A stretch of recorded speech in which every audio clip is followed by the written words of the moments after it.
occasion to be here, guests of our public friends, and meet our friends we have seen 2 years ago already in Utrecht.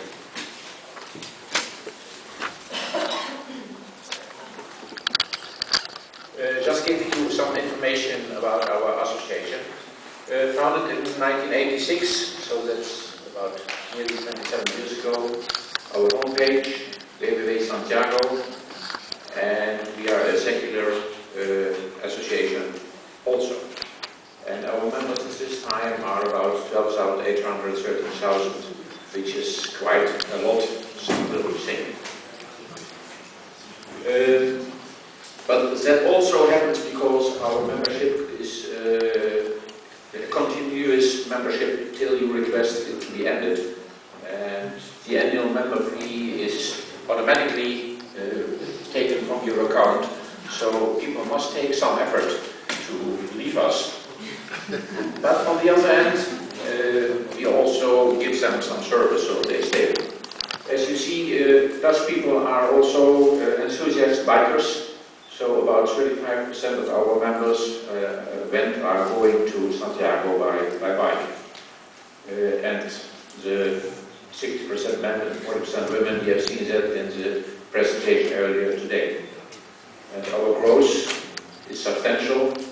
In 2011 we got a boost due to our exhibition we organized in Utrecht, and we think it will slow down a little bit. We are a legal association with, of course, a board.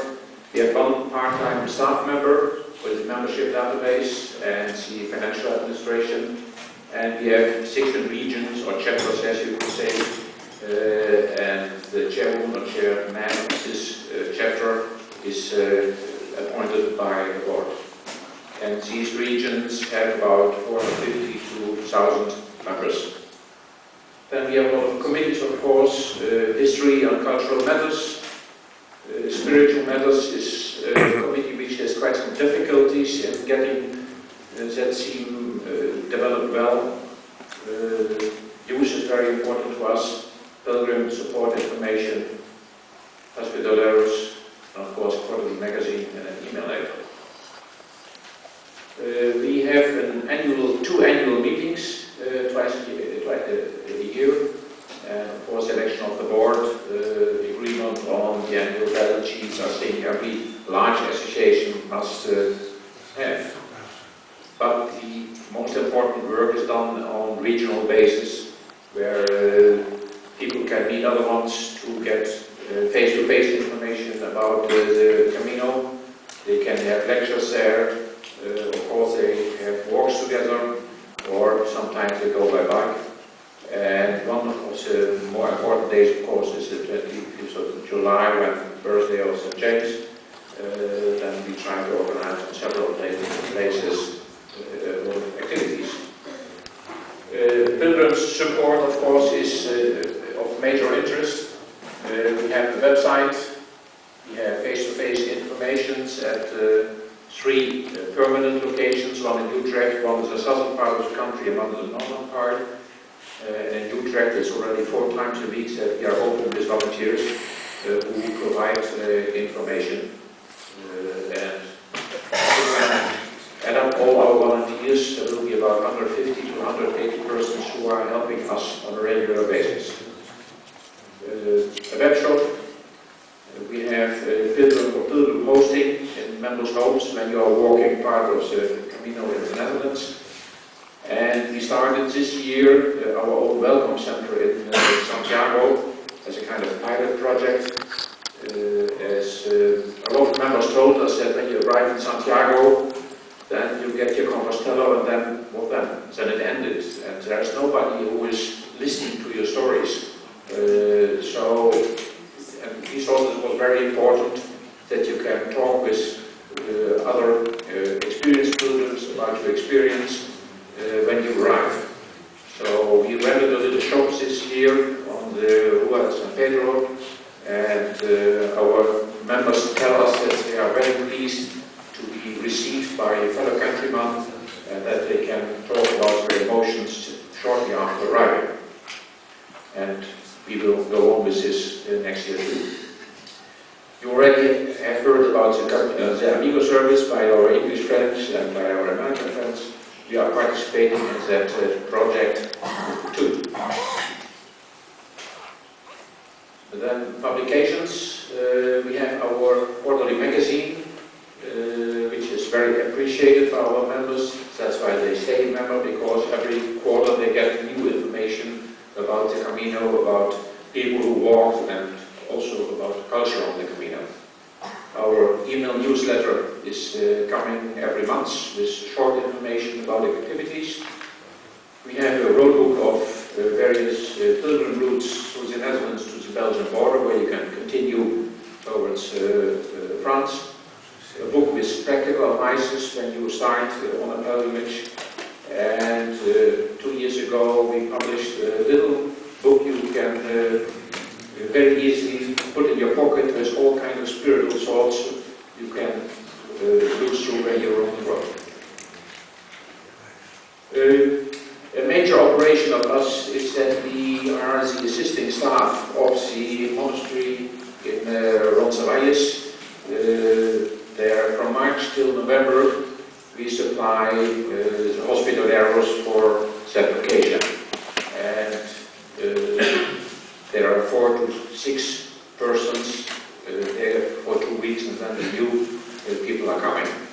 And it's a very, very busy place because in high season, the new albergue, which holds about 180 beds, they have to open the old one too, so they have to handle about 400 pilgrims a night. So that's quite an operation going on there.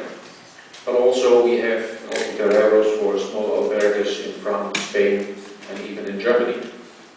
The pilgrim hosting I already mentioned, and there are also members who got very enthusiastic about the Camino, and they bought a home in France or and started an own refugio over there.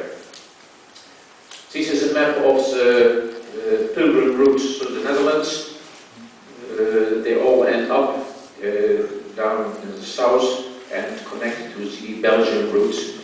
And we have 2 guidebooks which are in them, but they are not marked because it's very difficult in the Netherlands to get the local government to add signposts.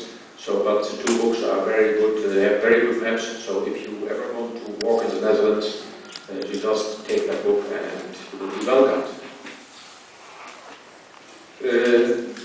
Well, of course, the history of St. James is, in the Netherlands is quite old. It started when,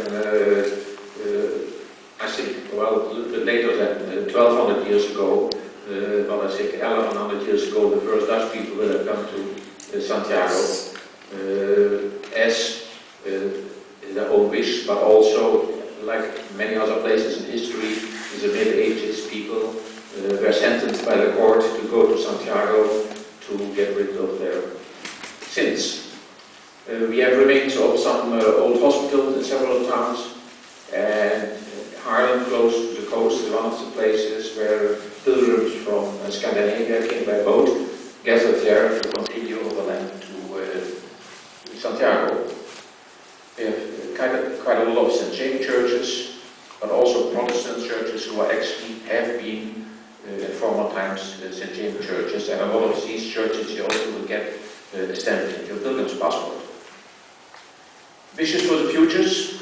Well, we want to strengthen our relationship with universities to intensify historical and cultural research, because a lot of things has to be discovered yet. And we want to increase interest of the youth in the pilgrimage. We have some minor projects with youth who are ending basic elementary school with a little pilgrimage for a day. But what we're trying to establish is youth after 18 years old, from 18 to 28. And we try to, don't know yet how to do that, but we try to convince them that you don't have to go to Australia or to Thailand, but you can meet the whole world on the Camino. So that would be a good alternative.